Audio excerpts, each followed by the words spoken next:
Justiça na Tarde. O melhor da informação no seu rádio. Aqui na Rádio Justiça, você acompanha os temas que mexem com o seu dia a dia. Apresentação: Walter Lima. Justiça na Tarde debate. Olá, muito boa tarde. São 15 horas, agora no horário de Brasília. E vamos nós iniciando a partir de então mais uma edição do nosso programa, evidentemente, do nosso debate. Eu imagino você quando acompanha uma notícia em que nessa notícia consta que uma pessoa que foi julgada pela prática de um crime foi condenada a X anos de prisão. Muita gente deve imaginar, mas como é que se dá realmente esse tipo, ou como se chega, portanto, até essa sentença? Evidentemente que tem todo um trabalho até chegar, portanto, neste resultado. E este trabalho é desenvolvido por um tribunal, o Tribunal do Júri. Ele tem a sua composição e é presidido por um magistrado. Claro que tem, portanto, a defesa, como também tem a acusação, através da promotoria, como também tem um conselho de sentença. Aquelas 7 pessoas que ali sentam, são escolhidas e, de repente, a elas vem a responsabilidade da condenação ou da absolvição. É nesse sentido que nós vamos, então, a partir de agora, conversar com os nossos, com as nossas convidadas, como também com os nossos convidados, todos aqui presentes no nosso estúdio da Rádio Justiça, onde você pode nos acompanhar, tanto pela 104,7 FM, como também pode nos acompanhar pelo canal da Rádio Justiça no YouTube. Você tem, portanto, o som, como também tem as imagens. E muito obrigado pela sua preferência, muito obrigado pela sua sintonia. E vamos nós, então, apresentar as nossas convidadas. Eu começo com a doutora Marília Brambila, ela que é advogada, especialista na área criminal, e é com ela, então, que nós vamos começar os cumprimentos, e, evidentemente, vamos estender aos demais convidados, né? Doutora Brambila, seja muito bem-vinda aqui ao nosso programa. Sobrenome Brambila, um sobrenome que realmente eu tenho um carinho muito grande, e a senhora sabe por quê, mas vamos em frente aqui com o nosso debate. Muito boa tarde para a senhora. Obrigada, Walter. Mais uma vez, uma honra estar participando. E hoje, um debate em plena sexta-feira para a gente tratar dessa Semana Nacional do Júri que foi instituída pela Abracrim, assim como o CNJ já fez, já instituiu o Mês Nacional do Júri. Então, é importante nós trazermos as informações ao nosso público de como o processo acontece, a participação do advogado, desmistificar, né, tirar essa aura de fumaça que existe dentro desses julgamentos. Estamos prontos aqui. Ótimo. Deixa eu também cumprimentar a doutora Mariana Dias, que é advogada criminalista, é subprocuradora das prerrogativas e sistema penitenciário ou seja, aqui da OAB do DF, do DF pela Abracrim, né? Não tem nada de OAB, é pela Abracrim. Não é isso mesmo, doutora Mariana? Também seja muito bem-vinda. Muito boa tarde para a senhora. É isso. Boa tarde, Walter. Obrigada. É uma enorme satisfação participar mais uma vez aqui do programa. Hoje, então, me sinto extremamente honrada com a participação da doutora Marília, que foi minha professora. Minha mentora aqui, eu que sou apaixonada. Era uma professora boazinha? Não era uma professora boazinha, não. Passava muito trabalho? Muito, e assim, pode falar, professora? Pode. Na semana de provas vai cair lágrimas de sangue. Sério? Essa é a palavra carinhosa que ela tinha para os alunos. Carinhosa, mas o resultado tá aí. Eu acho que eu aprendi direito. Eu imagino que sim, com toda certeza. E eu cumprimento todos os colegas também aqui presentes. É uma enorme honra estar aqui com vocês. Seja muito bem-vinda. Muito obrigado pela atenção. Deixa eu também cumprimentar o doutor Fernando Cândido Estelato Ribeiro, que é advogado especialista também em Tribunal do Júri, né, doutor Fernando? Também seja muito bem-vindo. Também é um prazer recebê-lo aqui nos estúdios. Muito boa tarde para o senhor. Obrigado, Walter. Quero agradecer aqui enormemente aí a oportunidade de poder fazer parte de um evento tão importante, tão especial. Agradeço também aí a participação dos colegas que compõem a mesa aqui comigo, né, para tratar de um tema que realmente assim, é muito caro para a sociedade, né? O Tribunal do Júri é um espaço literalmente sagrado, né? Onde muitas pessoas, como bem destacou a doutora Marília Brambila, que existe muito mito em torno disso, né? Então, mas na verdade o Tribunal do Júri é o local sagrado onde não se deve condenar aquele que precisa ser absolvido e nem absolver aquele que precisa ser condenado. Então, dentro desse contexto é que eu tenho que, por se tratar de uma situação de liberdade do cidadão, é um tema realmente muito caro e precisa ser tratado com toda a atenção do mundo. E eu me sinto lisonjeado por estar aqui na presença tão agregadora aí dos colegas, né? E, sobretudo, na presidência aqui do nosso querido amigo Walter. Muito obrigado. Obrigado. Seja bem-vindo. Deixa eu também cumprimentar o Dr. Matheus Pires, advogado especialista em segurança pública e mestrando em Direito, né, doutor Matheus? Também seja muito bem-vindo. Muito boa tarde para o senhor. Muito obrigado, Walter. Boa tarde a todos, boa tarde ao público. Primeiramente, agradecer o convite que me foi estendido. Aproveitando as palavras do Dr. Fernando, é uma honra compor essa mesa com tão nobres advogados e com a sua presença, Walter. E pegando o gancho também com a doutora Mariana, eu também fui aluno da doutora Brambila. Imagina. Então, a gente tem aqui... No dia dos professores levava, assim, um bolo, uma festa, flores, alguma coisa assim, doutor? Nada. Não? Essa galera aí uma vez decidiu levar uma melancia. Mas por quê? Porque um dos alunos falou que levou uma maçã, eu coloquei em cima da mesa e falei, eu lá sou mulher de maçã. Aí o aluno da galera deles, foi o Felipe que fez isso. Na outra aula ele chegou com a melancia, toma. Então aí eu falei, agora a gente vai ter que partir a melancia. Bacana. Pois não, então doutora. a gente então já tem ideia qual que era o nível. Altíssimo de conhecimento e altíssimo de cobrança e também de descontração, de descontração, né? Mas é isso, esperamos contribuir aqui para o debate, na visão até da Jovem Advocacia. Aqui no meu lado esquerdo, o doutor Alexandre, uma satisfação, presidente da comissão do Jovem Advogado Abracrim, e eu como integrante vou aproveitar muito, como o doutor Fernando e a doutora Maria falou, essa questão dos mitos do júri, né, que o jovem advogado às vezes enfrenta aí quando vai se aventurar. Então acho que é muito importante desmistificar isso daí, ver que o júri é sim um espaço do jovem advogado. Muito obrigado ao senhor. Também cumprimento então o doutor Alexandre Cordeiro, como já foi dito aqui pelo doutor Matheus, preside a comissão do Jovem Advogado da Abracrim.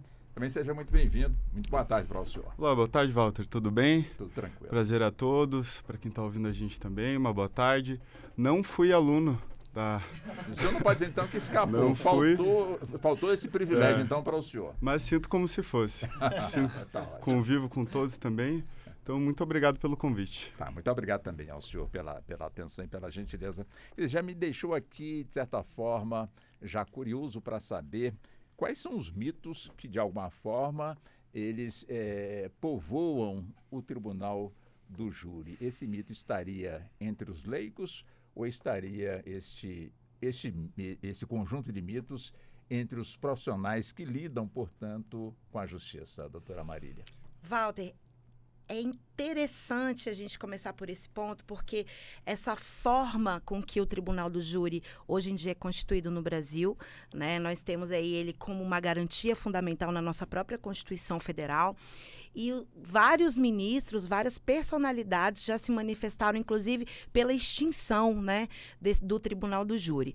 E muito se fala, já temos bastante tempo discutindo a reforma do Código de Processo Penal, de se reestruturar esse Tribunal do Júri, trazendo aí uma nova perspectiva diante até do processo eletrônico e algumas questões que nós vamos debater hoje. Mas eu acredito que o maior mito seja aquele da novela, que as pessoas acreditam que são 12 jurados, ou dos filmes, onde há uma bagunça no tribunal, e muito pelo contrário.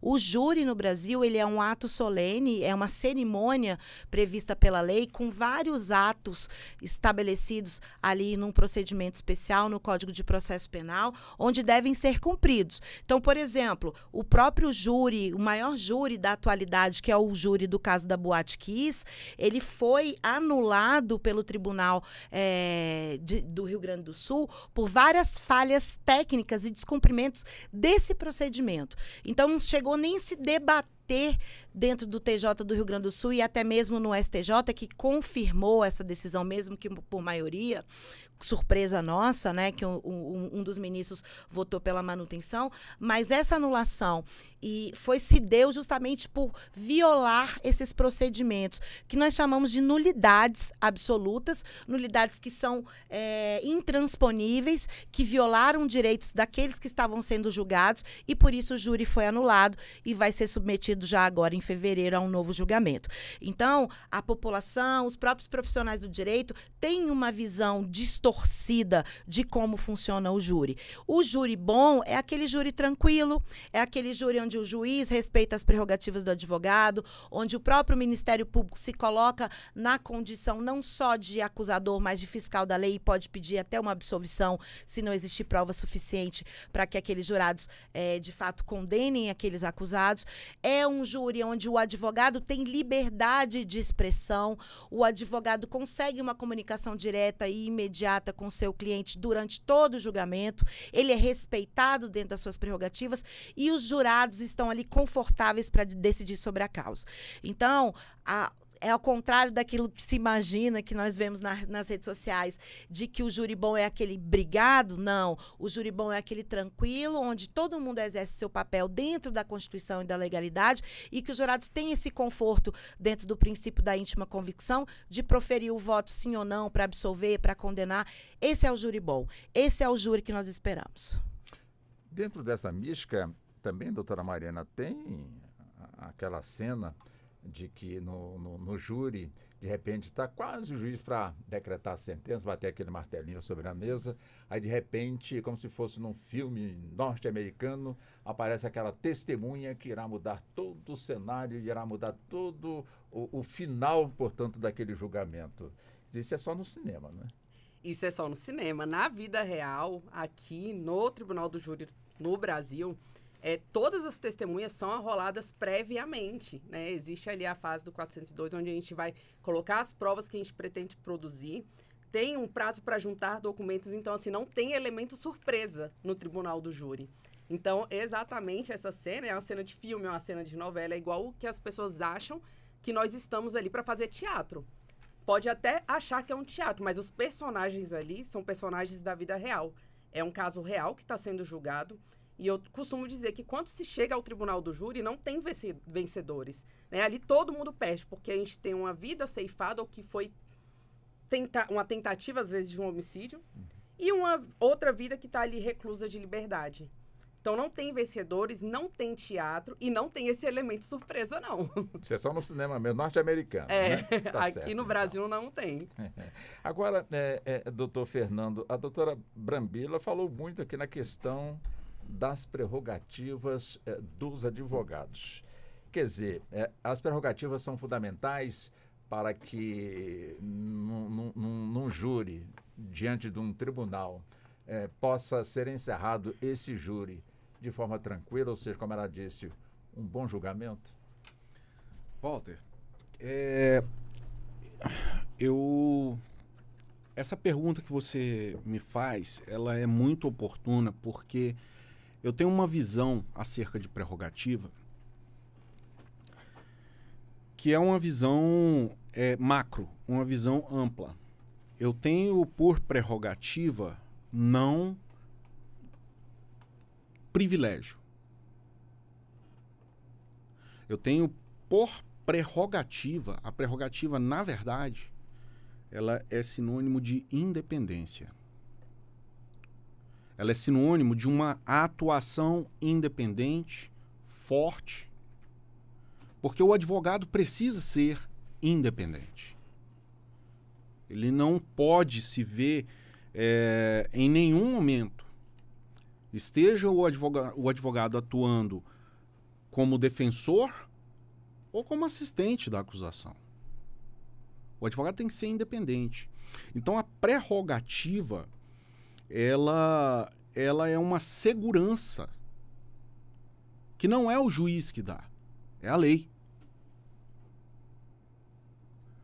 Ocorre que em algumas situações, infelizmente, não poucas vezes nós vemos pelo país afora determinadas situações de violação, realmente, dessas prerrogativas. O que é triste, né? É muito triste. Quando se vê uma situação onde o advogado não tem aquela liberdade, né, para atuar. Mas as prerrogativas do advogado, elas são importantíssimas para que essa liberdade ocorra, e digo mais, para que a atuação do advogado possa se dar exatamente como a doutora Marília colocou, de uma forma tranquila, porque o bom júri não é aquele júri brigado.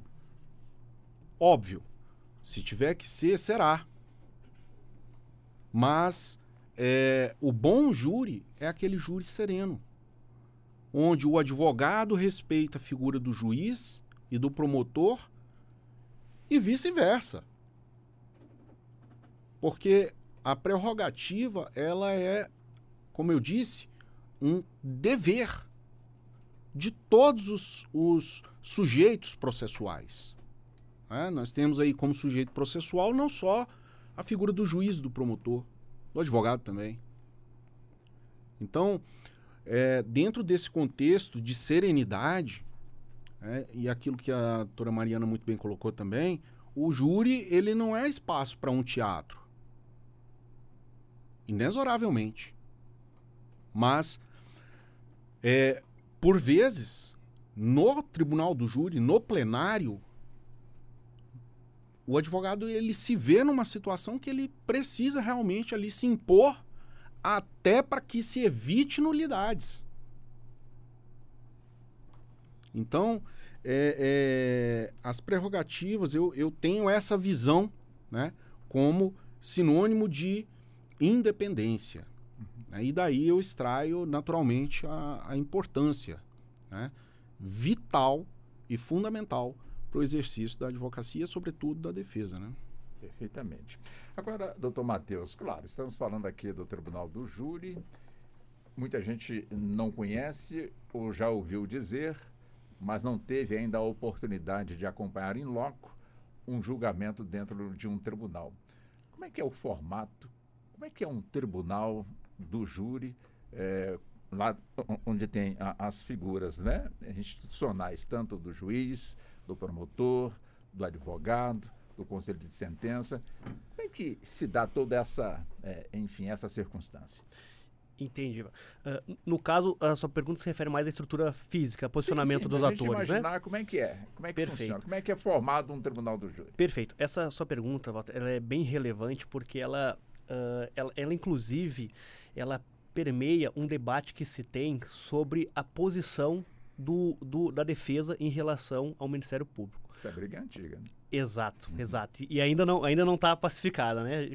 O pessoal garantista continua aí na luta aí. Então, o que acontece? A gente tem, de um lado, a defesa, né? Do outro lado, em regra, os jurados, e à frente, centralizado, o juiz, o Ministério Público ao lado do juiz. E aí tem também, obviamente, os servidores do judiciário, o escrivão, enfim, que acabam assessorando. E a defesa, até partindo nessa linha do mito de que o júri é um teatro, né? Na minha opinião, não é que isso talvez surja porque o júri exige uma comunicação excepcional, talvez, do advogado. E a comunicação, a gente sabe que ela não se dá apenas por meio da fala. A gente tem a comunicação visual, né? Enfim, diversas formas, né? O advogado tem que estudar isso também, psicologia, enfim. Então, quando a gente chega no tribunal e algumas questões, seja da estrutura física de como o plenário é montado, com o promotor ao lado do juiz, isso pode sim influenciar negativamente o deslinde do caso, porque o jurado, ao ver o juiz como uma autoridade e também o Ministério Público, que é um agente da lei, também uma autoridade, claro, né, a gente tem a questão do preconceito, e não falo no sentido negativo. Quando a gente olha para um juiz, para um promotor, a gente presume que são pessoas éticas, que tiveram uma formação, né, idônea ali. E, por outro lado, a gente tem o advogado, que também é uma pessoa ética, mas a gente sabe que, infelizmente, permeia às vezes aquela história de o advogado criminalista é o defensor de bandidos. Infelizmente. Inclusive, a gente já viu aí episódios de promotores argumentando nesse sentido perante os jurados para descredibilizar a defesa. Então, todas essas questões que envolvem também o uso de algema ou não no acusado, a roupa, se vai ser civil ou se é a roupa do presídio, somando ao fato de o promotor estar do lado do juiz e o advogado abaixo, né, ali do lado, do outro lado, a gente entende que impacta sim negativamente, pode influenciar os jurados, né? Então, são questões que, por mais que se fale, que alguns defendam que são irrelevantes, a gente sabe que do viés psicológico, né, cognitivo, toda pessoa humana falha que é e subjetiva que é, acaba fazendo alguma interpretação de tudo que vê ou que ouve. Entendi. Só fazer um complemento aqui Só na fala. Aproxima aqui um pouquinho. Fazer um complemento aqui na fala do Doutora Dr. Mariana. Matheus. É interessante porque, assim, muitas vezes o Ministério Público vem com o argumento que, assim, o advogado está recebendo, é por isso que ele está aqui defendendo mesmo, vai defender de qualquer jeito. E aí os jurados já enxergam dessa forma, né? Você está ali, não é porque você acredita na causa, mas porque existe uma questão monetária por trás. E o promotor, ele vem ali, não, eu sou promotor de justiça, né? Eu estou representando o Estado. E essa visão para os jurados interfere muito. Com certeza. Deixa eu chegar no doutor Alexandre, como o senhor preside a comissão do advogado jovem da Abracrim. Quer dizer, já foi dito aqui pela doutora Brambila que existe, portanto, aí movimentos para se acabar com o tribunal do júri. De que forma o jovem advogado pode contribuir, se essa é a visão do jovem advogado, de manter o tribunal do júri? No que vocês jovens já perceberam que pode ser acrescentado para tornar, portanto, aí o tribunal do júri um sistema que já é forte, mas com a robustez maior para que esse tipo de argumento não prevaleça? Bom, Walter, inicialmente eu vou falar sobre o papel institucional de cada sujeito do direito, seja do juiz, seja do promotor, seja do advogado. Um juiz que compreende seu papel institucional no que ele está fazendo, ele não viola a prerrogativa. Então, quando o Matheus fala sobre tirar méritos da defesa, isso atrapalha o jovem advogado. Vamos supor, é teu primeiro júri. Você pega o promotor, ele vai lá e acaba com você. Como fica a tua situação? Acaba como? Machuca. Acaba como no sentido de violar a prerrogativa, de tirar crédito da defesa, principalmente o advogado mulher. O advogado mulher sofre com isso no júri. A gente teve situações que realmente foram vexatórias. Então, para o jovem advogado, a atuação tem que ser técnica, você tem que ser firme, tem que saber lidar com a autoridade, que nem todo mundo acorda num dia bom, né?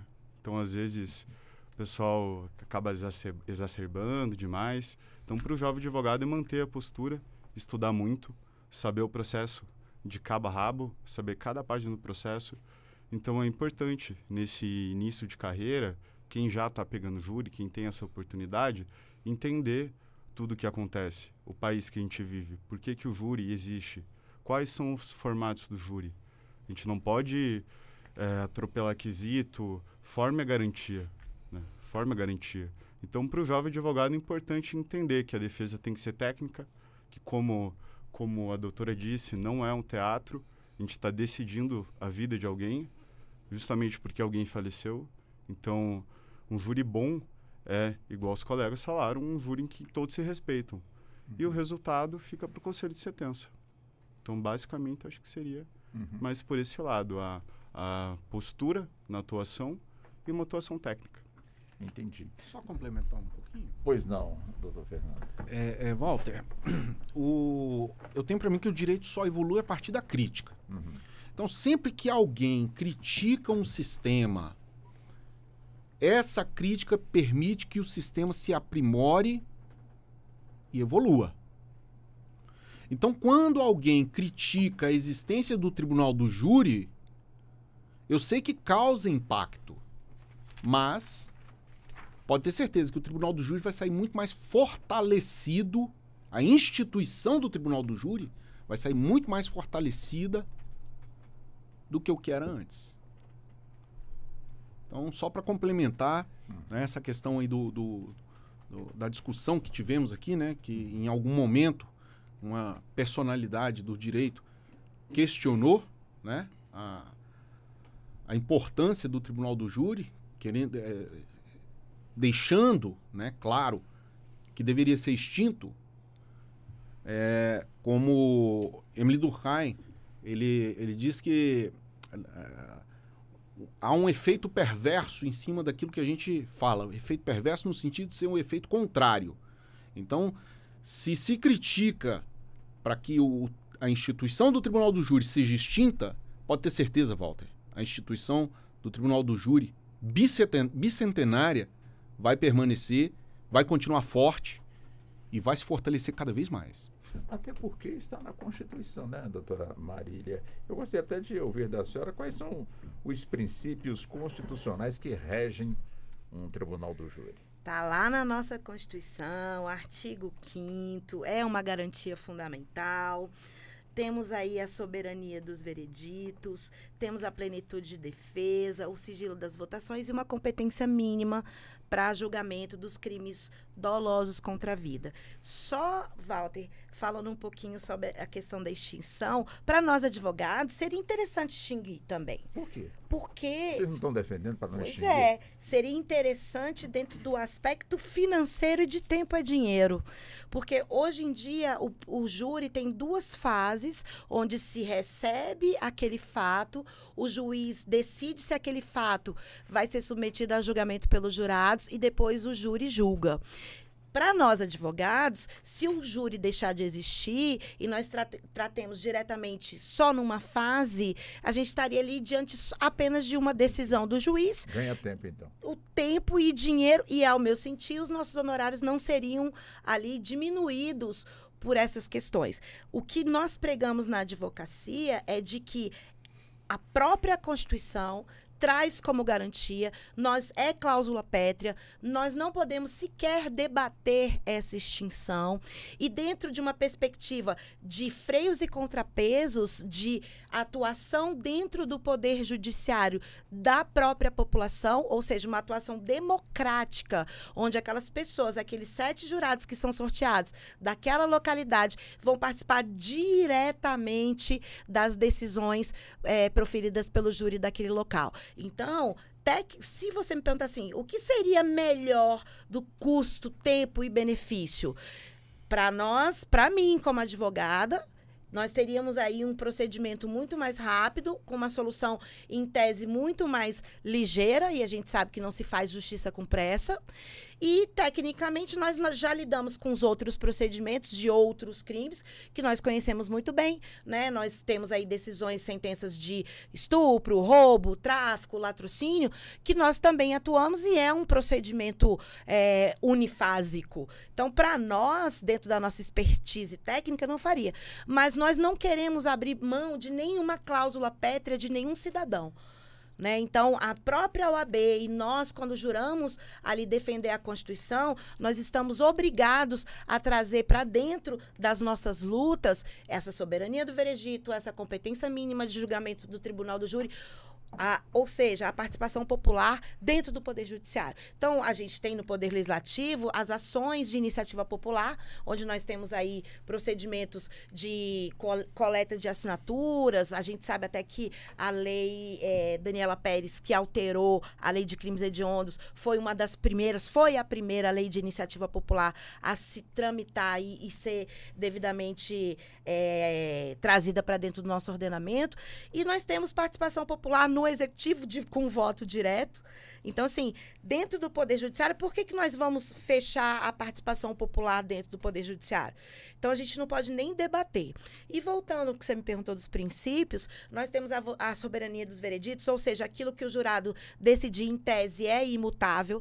Nós temos aí cláusulas de barreira trazidas pela lei em relação a esse recurso, né? Então, são incisos muito específicos, como nulidades absolutas, julgamento contrário à prova dos autos, já a gente vai falar da absolvição por clemência, que inclusive é irrecorrível agora no país. Então, são questões trazidas da Constituição. O sigilo das votações, isso a gente pode até debater, porque o sigilo não quer dizer que dentro do nosso sistema estaríamos falando da incomunicabilidade dos jurados, porque nós temos na Constituição, o sigilo da votação irá acontecer. a lei fala da incomunicabilidade dos jurados. Então, uma coisa não impede a outra.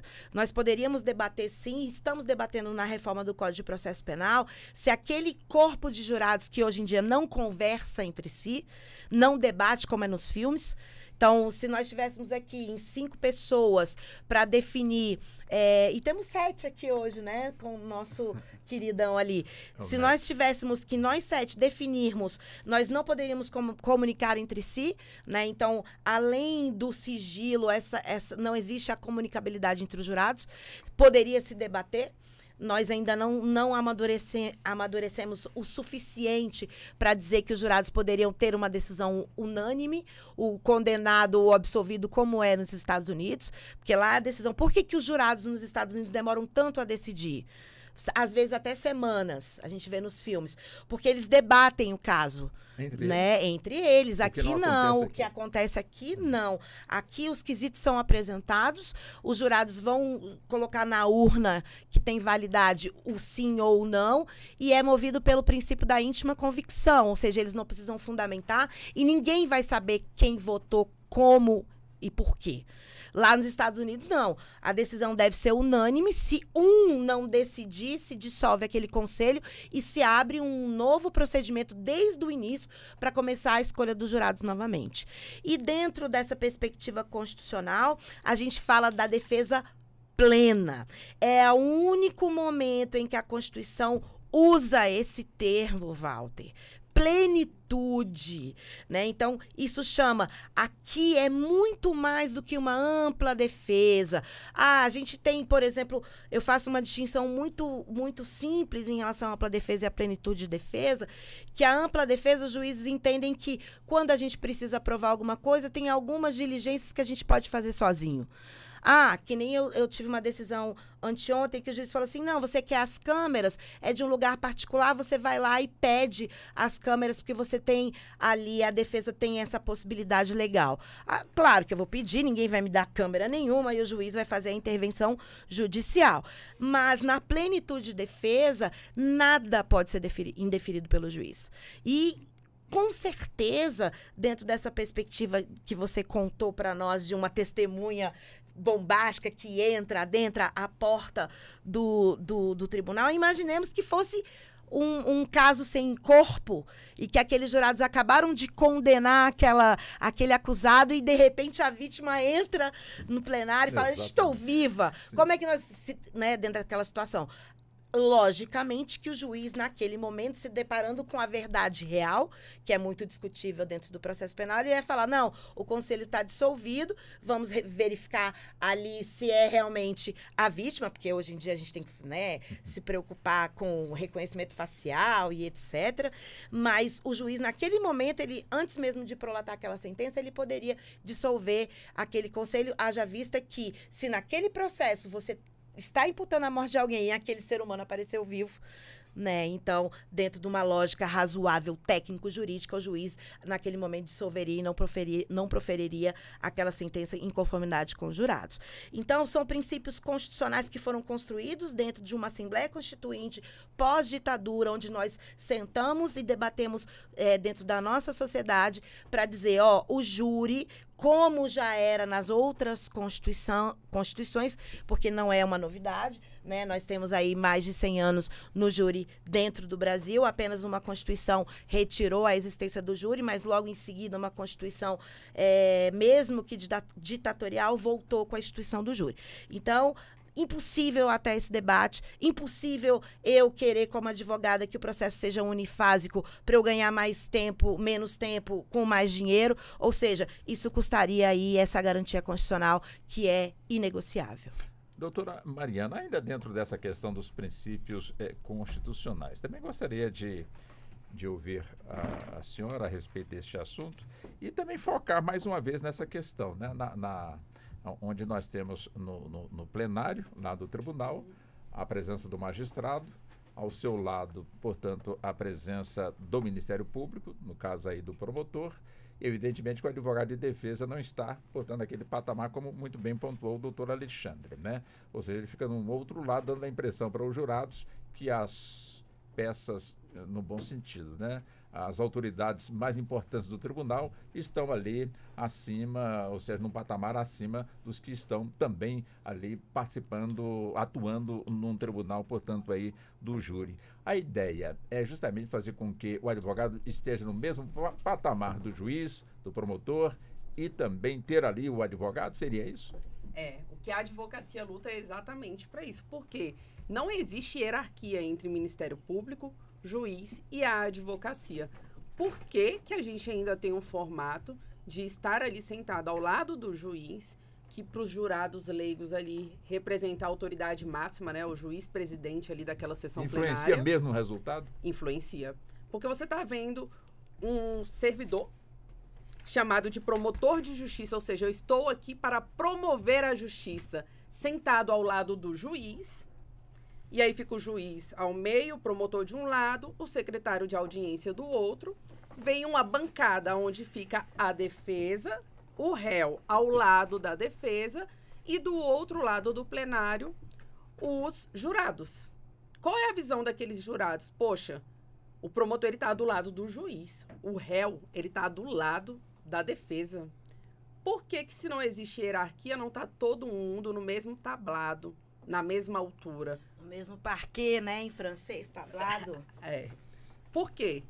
E aí a gente fica discutindo, isso é irrelevante. Isso não é irrelevante. Você pergunta para um jurado leigo o que ele acha daquela presença do promotor de justiça ali ao lado. É igual quando eu falei, quando o promotor ele vem ali na fala falando, a defesa está aqui porque ela está recebendo. É como se a defesa ela não tivesse escrúpulos nenhum, que a defesa estivesse ali defendendo uma pessoa a todo e qualquer custo, e não é isso, porque assim, todo acusado tem direito à defesa, e se a pessoa chegou ali no tribunal do júri, igual a doutora Marília falou, existe a plenitude de defesa, existe tudo que esteja ao alcance da defesa para promover, né, uma melhor defesa àquele acusado, que é um sujeito de direitos, independente se ele matou ou não, ele possui direitos. E os jurados leigos vão votar. Quando a gente fala da extinção do tribunal do júri, a gente esquece que, assim, além de ser um ataque à democracia, por quê? O tribunal do júri, ele é formado pelos jurados leigos. E os jurados leigos, ele está ali escolhido pela nossa Constituição. Por quê? É um crime aonde a gente coloca os jurados para que eles possam julgar como se fossem os seus pares. Ou seja, eu tenho condições de me colocar no lugar do outro para poder julgar. Quando a gente fala em absolvição por clemência, eu acho que é o lugar assim, mais exato onde o jurado se coloca no lugar do réu. Porque eu estou absolvendo ali, porque, por exemplo, o exemplo do acusado, né, é um pai que mata o estuprador da filha. E eu me coloco no lugar daquele pai. E eu não preciso justificar aquela votação ali. E é exatamente por isso que o júri é feito pelo povo. Para eu posso me colocar ali no lugar do outro e votar no lugar do outro. Porque qualquer um de nós podemos um dia estar sentado ali no banco dos réus. Né? A gente, assim, o homicídio ele é um crime que ele independe de caráter. Diferente da pessoa que trafica, que furta, que rouba, o homicídio não. Qualquer um de nós, e a psicologia ela já explica isso, porque nós somos sujeitos de emoções e reações que muitas vezes são adversas ao nosso controle. Entendi. Agora, doutor Fernando, quer dizer, o Tribunal do Júri ali, enfim, preenchendo todas as suas etapas. E chegamos, portanto, no final dos debates, réplica, tréplica. Vamos agora recolher o conselho de sentença para que ele decida. O quesito, o conjunto de quesitos, de que forma ele é formulado? Ele é formulado de forma padrão? Ele é formulado dentro do que a autoridade que comanda, que está ali à frente, que preside o Tribunal do Júri, diante do que ali ele formula, portanto, ali os quesitos. Esses quesitos, de alguma forma, dão liberdade para o jurado responder só sim ou não, ou ele, de alguma forma, se ele entender o contrário, ali que a pessoa pode ser, enfim, um outro resultado. Quer dizer, o conjunto de quesitos, ele, de alguma forma, ele, dependendo da sua resposta sim ou não, automaticamente o réu pode estar condenado, ou sim é a condenação, ou não é a absolvição? Como é que funciona essa questão dentro do tribunal do júri? A quesitação, Walter, é um dos momentos mais cruciais no tribunal do júri, porque é ali onde fatalmente vai vir o resultado, seja para absolvição ou condenação.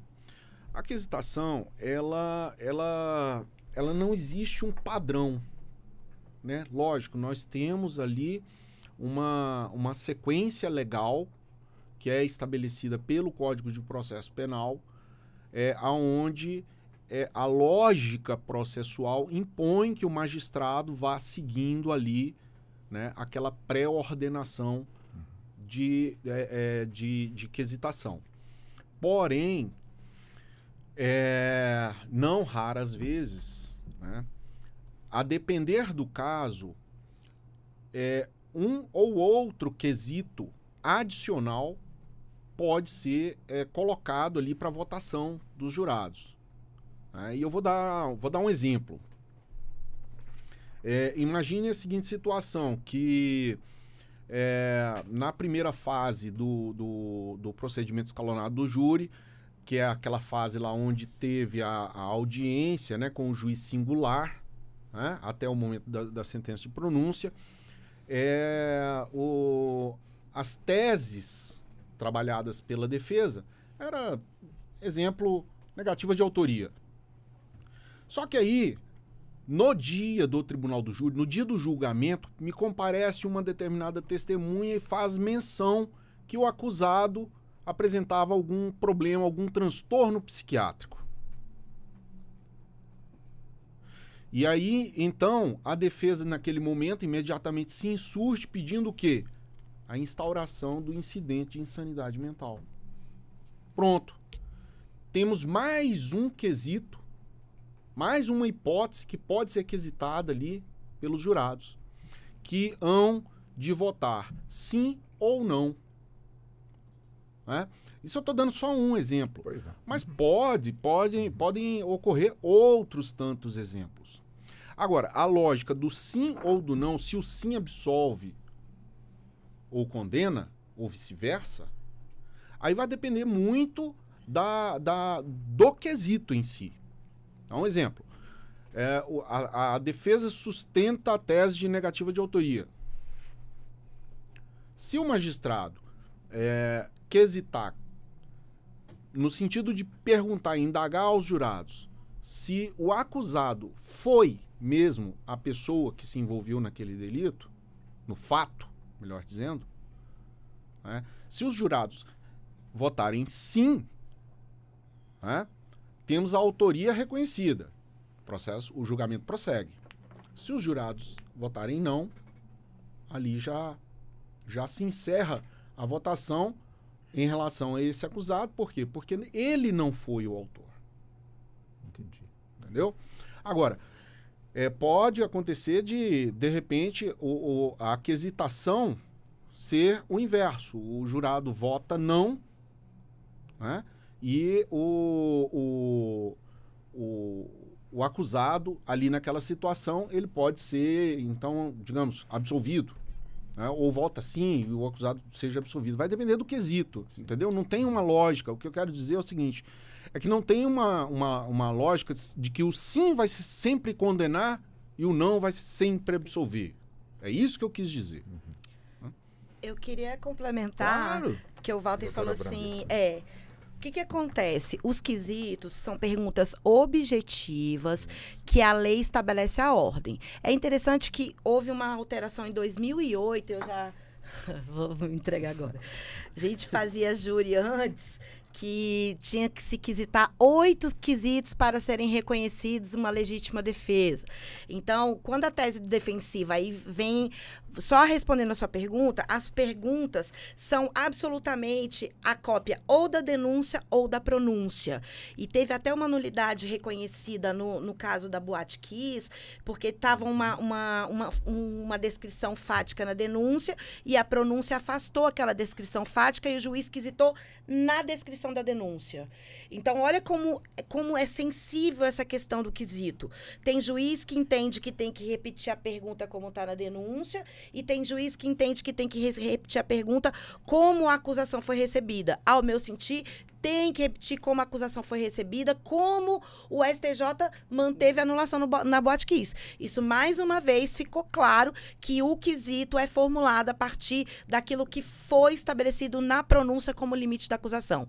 Então, nessa mesma reforma, se extinguiu o libelo acusatório, o protesto por novo júri, meus amigos mais antigos falam assim, a única coisa que eu sabia de processo penal era protesto por novo júri, não existe mais, que era um recurso praticamente automático, a condenação vinha acima de 20 anos, obrigatoriamente se fazia um novo julgamento, por conta do quanto de pena. Então, é uma questão muito sensível. As perguntas são objetivas. A primeira pergunta é se aquela pessoa morreu de morte matada, ou seja, se aquelas lesões que ela apresenta num laudo cadavérico ou num laudo de lesão corporal, se for uma tentativa, foram suficientes para configurar um crime de tentativa de homicídio no mínimo, ou seja, para estar naquele júri. Né?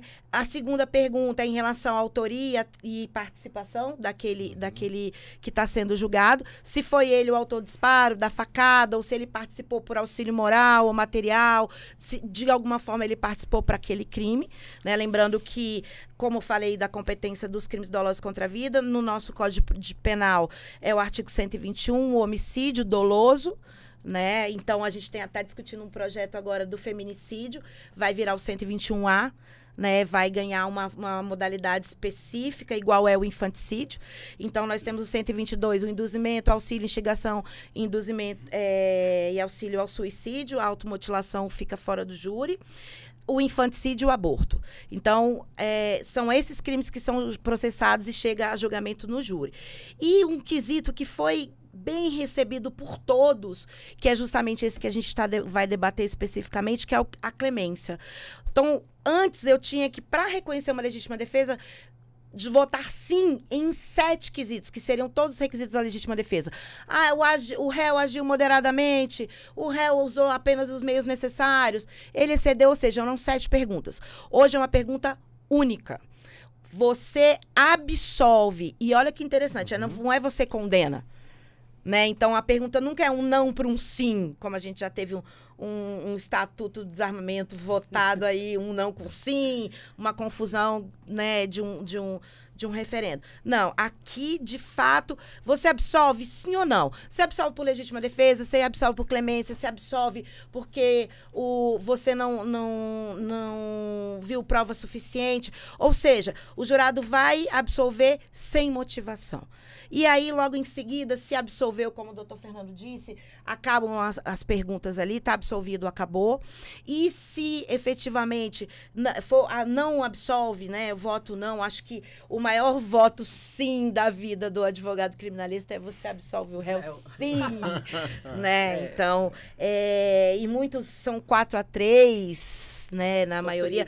Casos famosíssimos que depois você vai estudar, os jurados quase absolveram em casos célebres, né, por 4-3. Então, tem um caso aí muito famoso que a menina quase foi absolvida, né? Então, o júri foi 4-3. Então, as perguntas são muito sensíveis e direcionadas àquele caso. Então, o padrão que o doutor Fernando falou que não existe é que cada caso, cada pergunta vai ser formada.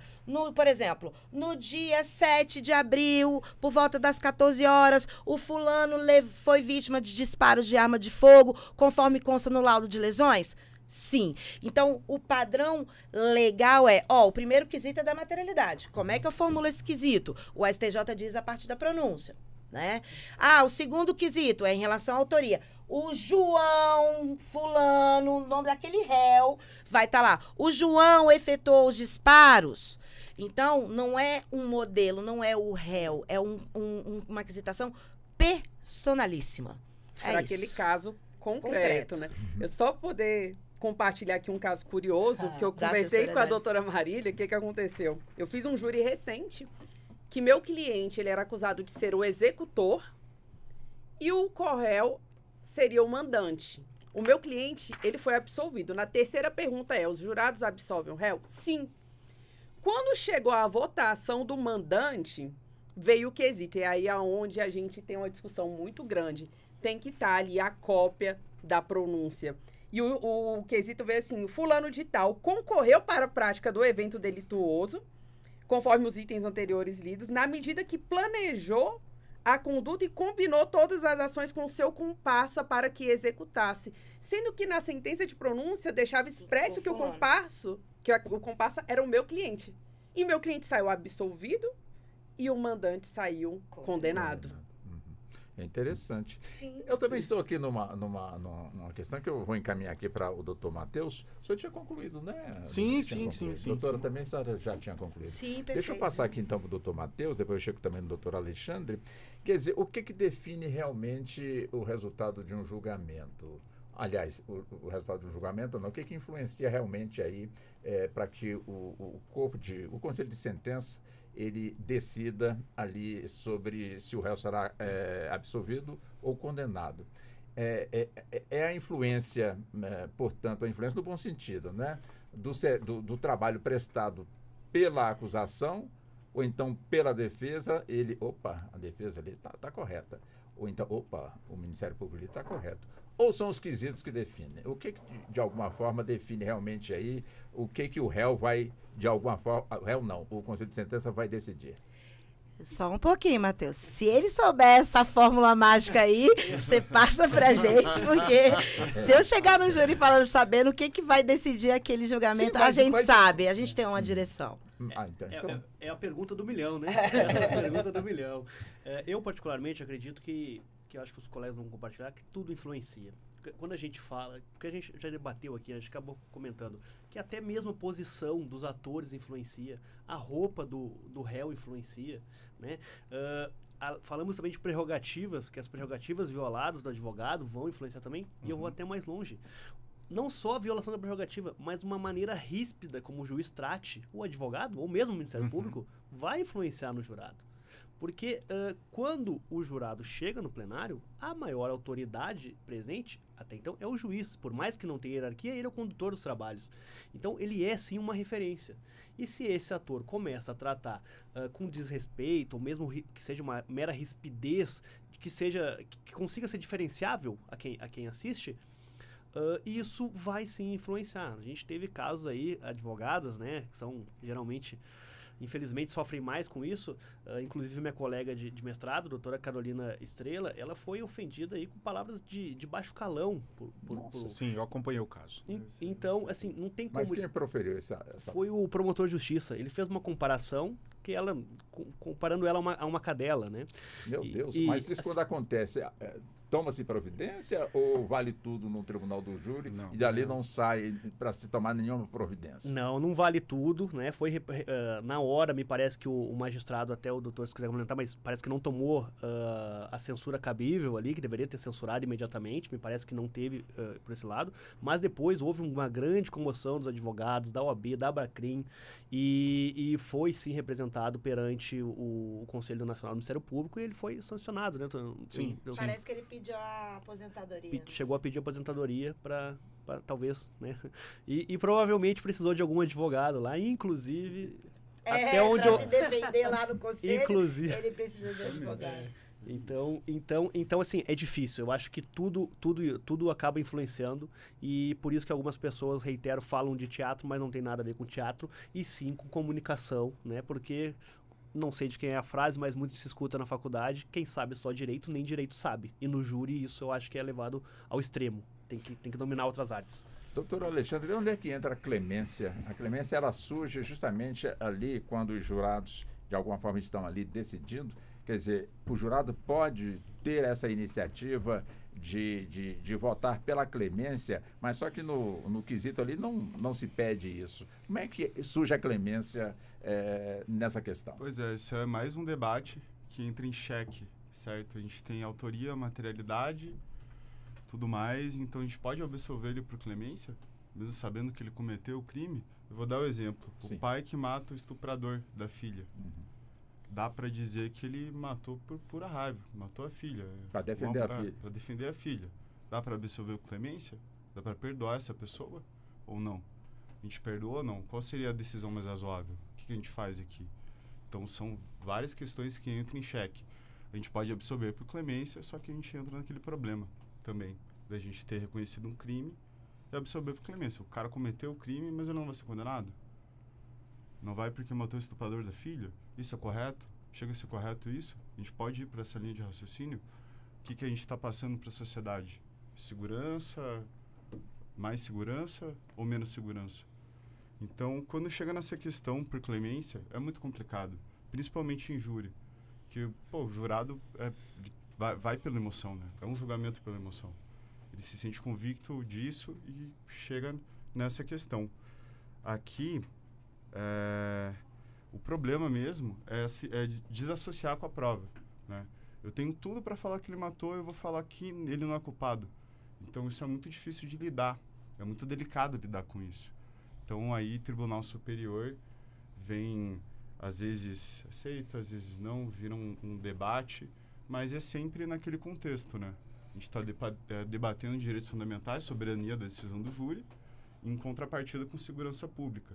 E é assim que o direito penal vive. A gente está tentando equilibrar direitos fundamentais e segurança pública.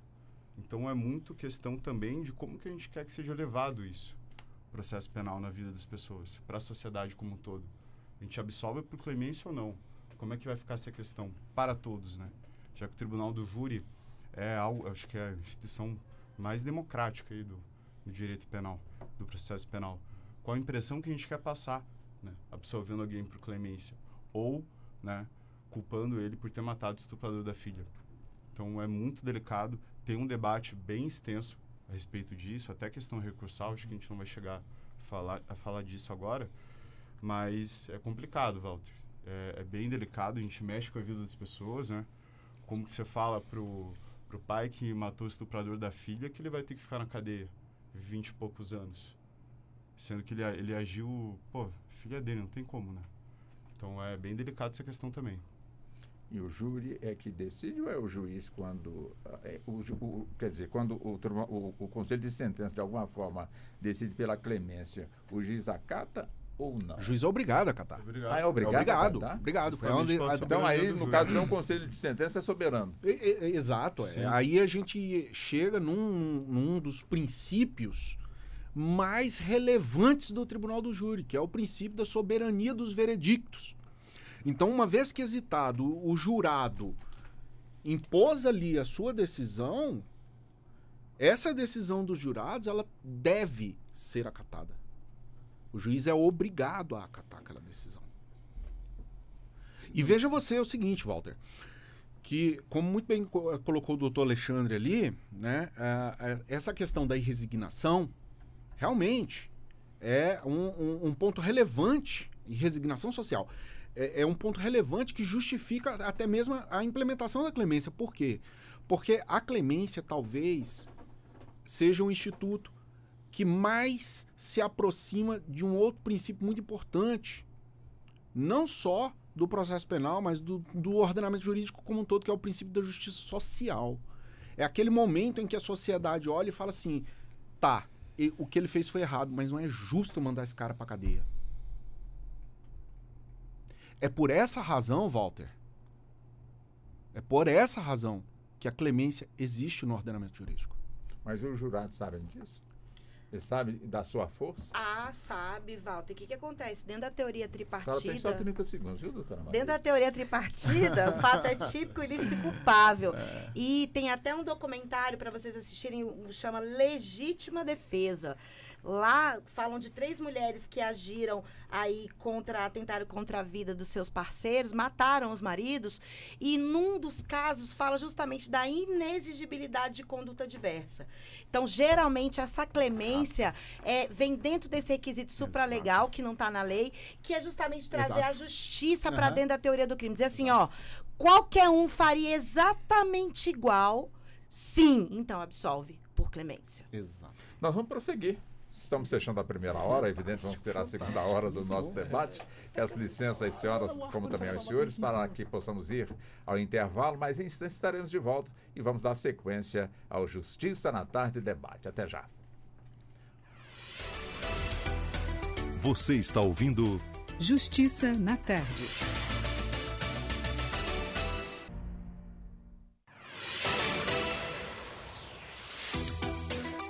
Voltamos a apresentar Justiça na Tarde. Justiça na Tarde Debate. Ok, estamos de volta, já entrando na segunda hora do nosso debate dentro do Justiça na Tarde. E o assunto que hoje nós estamos aqui debatendo é justamente sobre o Tribunal do Júri. Estamos na semana, portanto, do Tribunal do Júri e, evidentemente, Semana Nacional, né, do Júri. E estamos aqui com especialistas debatendo, portanto, este assunto. Estamos entrando, portanto, na segunda hora. Aqui conosco estão os doutores Matheus Pires, que é advogado, especialista em segurança pública e mestrando em Direito. O doutor Alexandre Cordeiro, que é advogado criminalista e preside a comissão do jovem advogado da Abracrim. Também conosco, doutor Fernando Cândido Estelato Ribeiro, especialista em Tribunal do Júri. Doutora Mariana Dias, advogada criminalista e subprocuradora das prerrogativas e sistema penitenciário do DF pela Abracrim. E a doutora Maria Brambila, advogada criminalista, professora, sempre muito bem homenageada pelos alunos, e é com ela então que nós vamos voltar e evidentemente dar sequência ao nosso debate, doutora Marília. Evidente que hoje o mundo está muito linkado com as novas tecnologias. Quer dizer, um júri, dependendo de quem vai sentar no banco dos réus, evidentemente requer um sistema de segurança assim, muito eficiente, com muita gente, enfim, exige bastante das autoridades em segurança pública. Quando nós temos hoje aí a possibilidade de realizar, portanto, videoconferência. Quer dizer, a senhora vislumbra num tempo mais curto ou não os júris acontecendo através de videoconferência, ou seja, o réu, portanto, num espaço com mais segurança e em outra parte, portanto, ali os demais componentes que formam, portanto, o Tribunal do Júri? Como é que a senhora vê esse aspecto? Até é um assunto que causa um pouquinho de dor, que a gente tem que retroagir aí num momento de pandemia que nós, né, a gente faz questão de esquecer, mas deixou aí várias marcas, inclusive no processo penal, nos procedimentos, porque a gente teve que se virar durante a pandemia. E principalmente em relação a réus presos. Então, o próprio CNJ lançou lá as resoluções dizendo, solta todo mundo que der para soltar, mesmo para garantir a própria integridade física dos presos em relação à Covid, e não prende quem não tem que ser preso, dá uma orientação que já deveria ser há 1000 anos, né? Evite decretar a prisão preventiva, que é exceção. Acho que foi a primeira vez que o CNJ escreveu, prende só quando for tem que prender sempre com essa necessidade. E surgiu a necessidade da gente começar a fazer júri por videoconferência, porque existiam réus presos que já estavam aguardando só o julgamento. Nós tivemos um desafio muito grande, Walter, porque eu cheguei a fazer aqui no Distrito Federal, no Gama, né? Nós fizemos ali uma modalidade híbrida, onde os jurados ficaram isolados, de máscara, dentro das regras sanitárias, dentro do plenário, as defesas numa sala separada, junto com o acusado, o promotor em outra sala, a juiz em outra sala, ou seja, não existiu contato físico. Aí os 7 jurados tiveram que estar lá e, independentemente de como foi feita essa videoconferência, todas que foram aí feitas, os jurados tiveram que ir para o fórum. Por quê? Porque era o único jeito de garantir a incomunicabilidade deles. Então, os jurados, mesmo por videoconferência, ele tem que estar ali sendo acompanhado tete a tete pelo oficial de justiça, porque ele não pode mandar uma mensagem. Ele não pode assistir um link durante aquele julgamento, ele não pode ter acesso externo, tanto é que nos júris presenciais, o próprio oficial de justiça, ele fica de posse dos telefones celulares, caso aconteça alguma coisa ali, ele informa aquela pessoa, mas as pessoas ficam incomunicáveis. Então, foi um desafio a gente fazer. A experiência que nós tivemos, a minha e a de alguns colegas, é que pode sim ser bom, e aí vai depender da forma com que os trabalhos se desenvolvem. Se você tem o promotor de justiça virtual e a defesa virtual, talvez você guardasse um pouquinho de paridade quando isso acontecia. Mas quando esse promotor estava presencial e essa defesa fora do local, nós percebemos que era implacável os jurados ali. De forma alguma sequer ouviam aquele advogado por videoconferência, né? Nós temos aí uma reclamação muito grande dos tribunais superiores com as pautas virtuais, os plenários virtuais, os julgamentos virtuais, onde o advogado não pode falar. Então, no júri, onde o advogado tem que estar presente, necessariamente presente dentro da plenitude de defesa, ao meu sentir, nós brigamos para estar presentes, né? Então, essa modalidade de videoconferência no júri, eu acredito ser muito complicada pela questão dos jurados serem leigos e outra, eles deverão estar lá. Agora, quando é um procedimento, ao meu sentir, tá, colegas? Quando é um procedimento onde o cliente está solto, onde todos os participantes vão por videoconferência, o juiz está por videoconferência, as testemunhas estão por videoconferência, há uma certeza absoluta que aquelas testemunhas estão incomunicáveis no momento do seu depoimento, que não estão sendo de forma alguma coagidas ou constrangidas a prestar aquele depoimento, e que o meu cliente está no meu escritório, do meu lado, a videoconferência funciona bem, né? Então, por exemplo, eu vou ter uma audiência agora dia 27 em Florianópolis, toda por videoconferência. O juiz já avisou a advogada que não está na comarca de Florianópolis, pode fazer por videoconferência. O meu cliente vai estar lá também, ele é hipossuficiente, ele não teria condições de pagar uma passagem de avião nesse absurdo que tem hoje em dia, que estão as passagens. O juiz vai estar por videoconferência, o promotor, então todo mundo estará por videoconferência. Então tem essa equidade. Funciona bem. E outra, um movimento, como você disse mesmo, o doutor Fernando, de que as coisas podem melhorar e, de fato, o que se critica pode ser para melhorar, tudo começou a ser gravado. Então, no momento em que o juiz autoritarista viola uma prerrogativa minha, me toma a palavra, ou efetivamente me impede da minha independência, de exercer livremente, está tudo gravado. E aí, você faz com que aqueles participantes que estão sendo filmados, que estão sendo gravados, cumpram a lei. Se não é pela sua, como disse o Alexandre, pela sua consciência do seu dever institucional, você vai fazer porque, se você não fizer, você vai viralizar.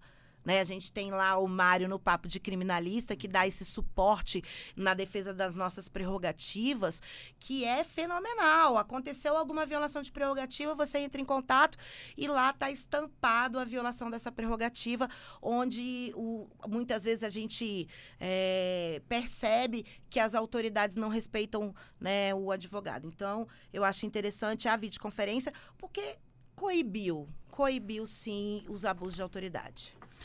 Bom, deixa eu chegar na doutora Mariana. Doutora Mariana, só fique à vontade caso a senhora queira voltar a este ponto aí do júri por videoconferência.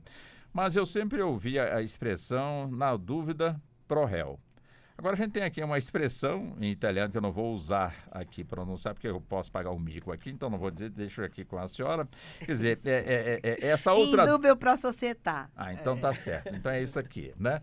Essa expressão aqui quer dizer o quê? É a favor da sociedade? Exatamente. Sim, e contra o réu? Exatamente. Então explica para nós. Na dúvida, vamos em prol da sociedade, vamos remeter esse réu aí para o plenário do júri para ele ser julgado por seus pares. Aqui não tem dúbio pró réu, não tem a presunção de inocência, porque na dúvida, o tribunal do júri ele é bifásico. Então, a gente tem ali a audiência de instrução e julgamento, ao final do processo, o que vai acontecer? Ou o juiz vai absolver, ou ele vai pronunciar, ou ele vai impronunciar. Quando ele pronuncia, ele fala assim, olha, aqui eu não tenho certeza, mas tem os elementos mínimos aqui, então eu vou mandar para o plenário do júri, para os jurados decidirem. Em prol, em benefício da sociedade. Inclusive, o STJ, né, na pessoa ali do ministro Schietti, recentemente, já deixou bem claro que não existe indúbio pró-societá. E existe indúbio pró-réu. Porque, assim, na dúvida, absolva-se o réu. Não na dúvida, eu vou mandar lá para o conselho de sentença decidir a vida dele. E o que é muito cômodo para o juiz, né? O juiz togado mesmo. Vou me eximir dessa responsabilidade aqui. Não tenho certeza, também não quero absolver. Jogo lá para os jurados decidirem. Os advogados podem interferir de alguma forma, assustar essa decisão do magistrado? Sim, a gente pode entrar, né, com um recurso para o tribunal, mas, infelizmente, ainda a gente está caminhando para que comece a ser pacificado o entendimento do STJ. Porque muitos magistrados ainda fazem dessa forma. Na dúvida, eu vou pronunciar e eu vou mandar para o plenário do júri para que os populares, os juízes leigos, que decidam. Eu, juiz togado, não vou decidir essa pauta aqui. Enquanto ele, que é um juiz togado, que tem todo o conhecimento da legislação, da jurisprudência dos tribunais superiores, em especial aí o Tribunal da Cidadania, que é o STJ, tem se manifestado que, na dúvida, absolve-se o réu. Não existe pró-sociedade. A gente está julgando a pessoa. O interesse maior ali é dessa pessoa e não da sociedade. Entendi. Entendeu? Deixa eu chegar no doutor Fernando. Doutor Fernando, quer dizer, num julgamento, evidentemente tem ali a fase em que o réu, sentado ali no seu espaço, ou então de pé, ele passa a ser, não sei se o termo correto é esse, interrogado pelo magistrado. O magistrado faz perguntas, como também a acusação, como também a promotoria. O réu é obrigado a responder? Não, o réu não é obrigado a responder. Nem ao juiz? Nem ao juiz. Né? O interrogatório do acusado, ele não é uma obrigação, ele é um direito. E quando a gente enxerga o interrogatório como um direito, tudo muda. Porque o direito, a gente usa o direito se a gente quiser, não é verdade? Sim. Esse é o princípio. E por que seria diferente no direito penal? Então, o direito ao silêncio ele, sobretudo no interrogatório, ele não pode ser suprimido, esse direito. E como que haveria essa supressão? Obrigando. Ah, o réu é obrigado a responder as minhas perguntas porque eu sou o juiz. Está errado. Ah, o réu é obrigado a responder essas perguntas porque eu sou o promotor de justiça. Está errado. A pergunta mais correta é o seguinte: réu, você quer responder as perguntas do Ministério Público e do juiz? Se o réu disser que sim, tudo bem. Porque também... Mas essa pergunta é feita? Normalmente não se faz, né, doutora? Normalmente não se faz.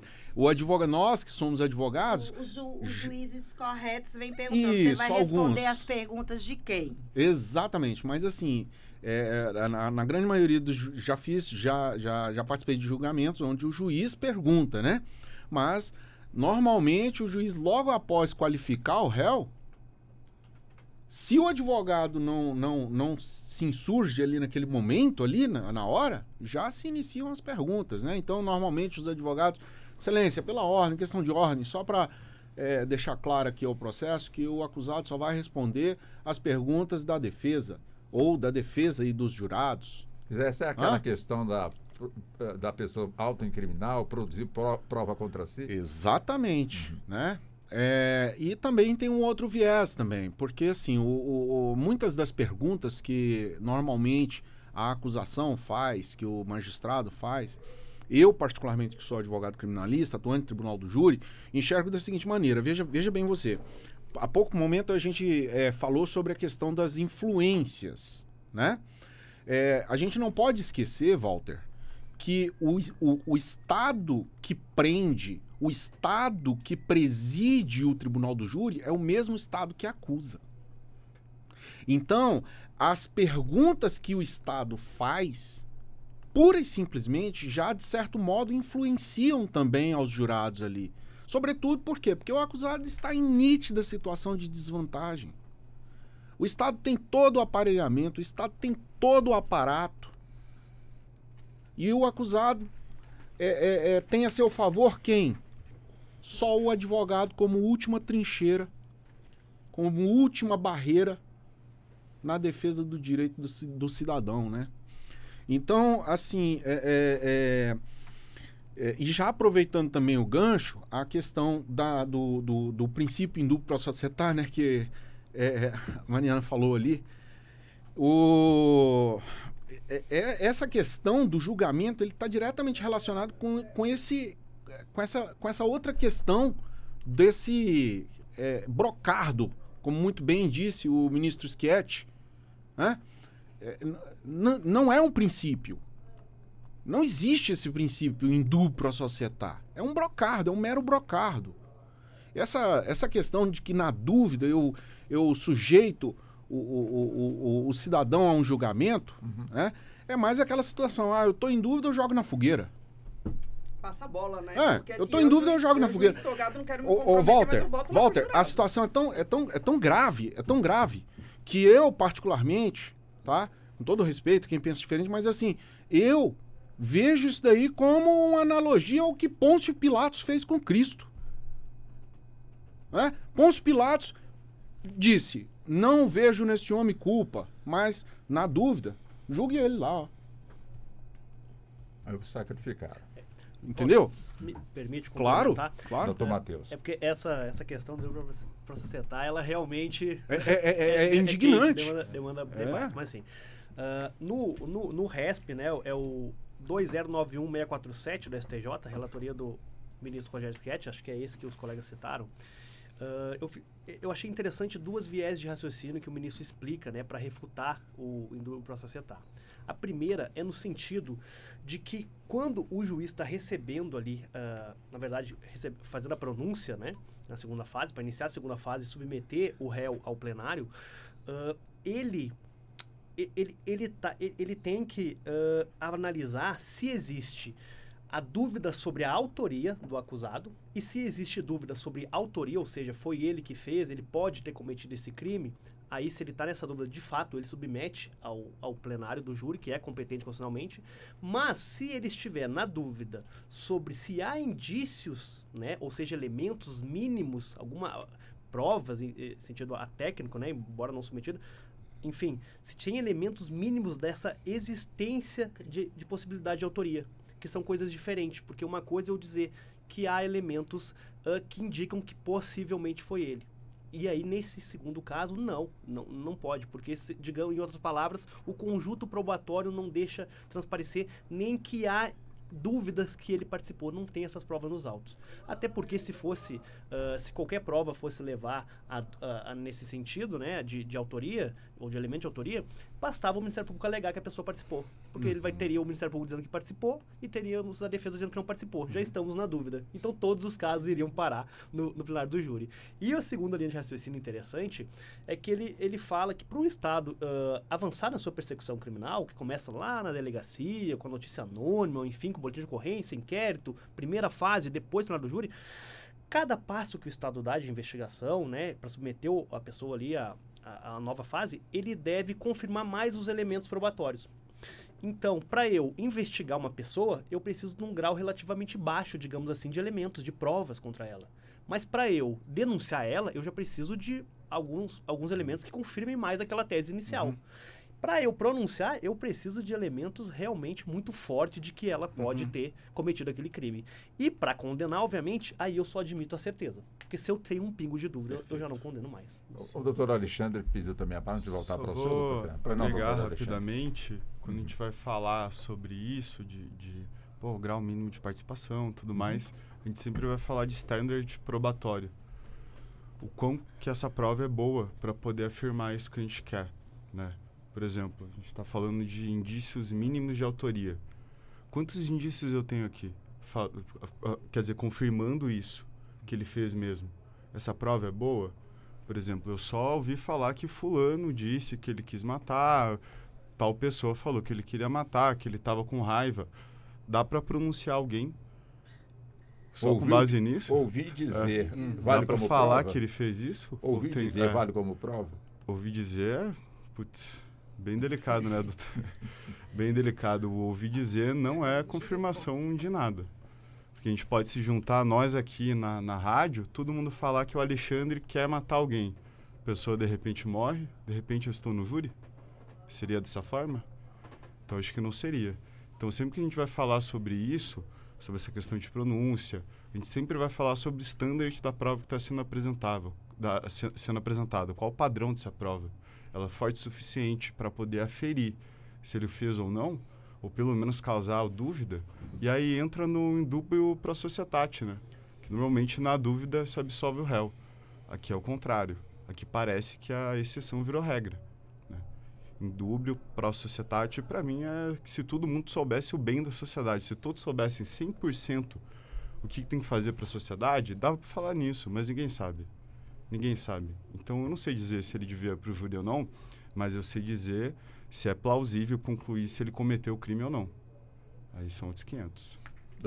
A senhora também gostaria de dar uma parte, doutora Mariana? Vamos quando o senhor falou sobre é suficiente a testemunha de ouvir dizer, o que o nosso Tribunal Superior fala? Que a testemunha de ouvir dizer, quando o processo é embasado exclusivamente na palavra desta pessoa, sem nenhuma outra prova colhida num caderno policial ou durante a instrução de audiência e julgamento que tem ali outras testemunhas, se for exclusivamente com o depoimento desta pessoa, não é apto para pronunciar, ou seja, não é apto para mandar essa pessoa para o plenário do júri.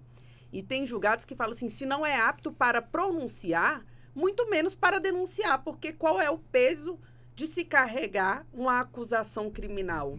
Porque se eu não posso pronunciar, por que o juiz recebe a denúncia? Se ele já de pronto está vendo que só tem essa testemunha. Ou seja, no caso, o processo, o inquérito ali é frágil, alguma coisa assim? Sim, porque assim, não tem outra testemunha, não tem outro elemento de prova.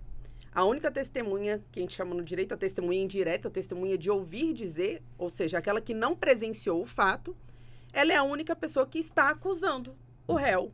Então, se o Tribunal Superior ele já fala assim, não pode pronunciar com base nessa testemunha, ou seja, eu não posso levar essa pessoa para o plenário do júri, por que o juiz, então, está recebendo a denúncia com base exclusivamente no depoimento desta pessoa?